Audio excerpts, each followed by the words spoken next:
Assalamualaikum warahmatullahi wabarakatuh. Untuk memenuhi tugas bahasa Indonesia, di sini saya akan membahas tentang peran dan fungsi bahasa Indonesia dalam bidang manajemen.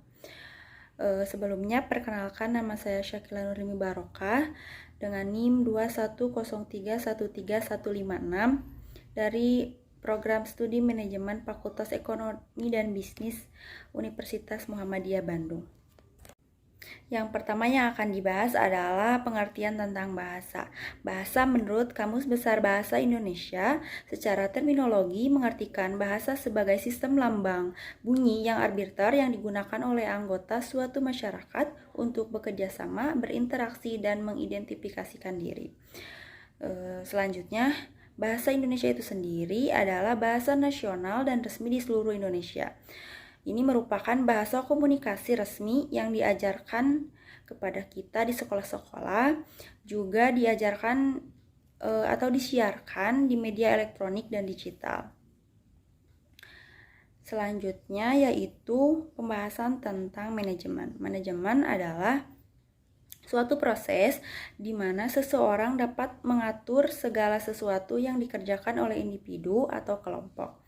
Manajemen perlu dilakukan guna mencapai tujuan atau target dari individu ataupun kelompok tersebut secara kooperatif menggunakan sumber daya yang tersedia. Dalam pengertian tersebut, manajemen dapat diartikan sebagai kemampuan dalam mengatur sesuatu agar tujuan yang ingin dicapai dapat terpenuhi. Sebetulnya, hal ini sudah sering terjadi di kehidupan nyata. Setiap orang juga pasti pernah mempraktikkan ilmu manajemen secara tidak langsung setiap harinya.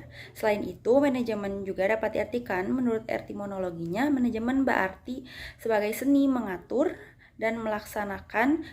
Yang selanjutnya mengenai peran dan fungsi bahasa Indonesia dalam bidang manajemen.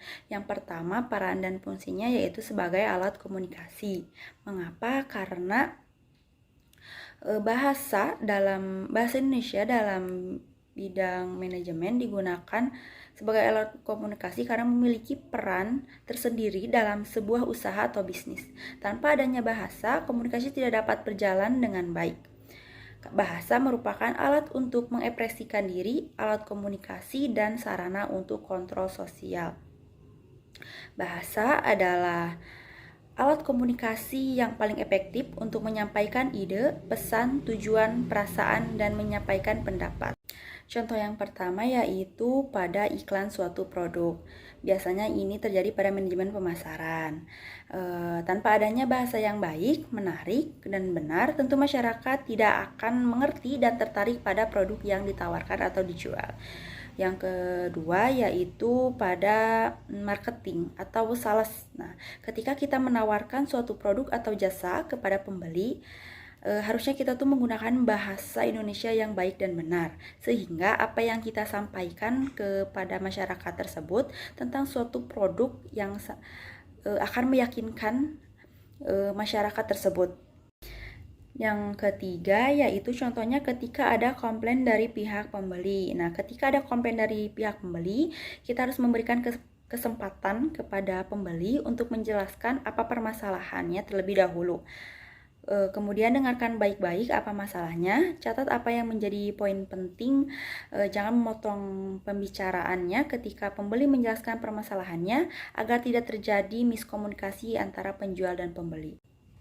Selanjutnya yaitu bahasa sebagai alat komunikasi dalam bentuk tulisan.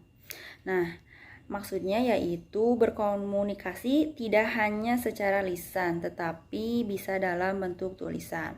Contohnya perwakilan penjualan, perdagangan perantara, dan pelanggan mengirimkan surat pesanan ke perusahaan. Nah, ketika kita menulis surat tersebut, kita harus menggunakan ejaan bahasa Indonesia yang baik dan benar.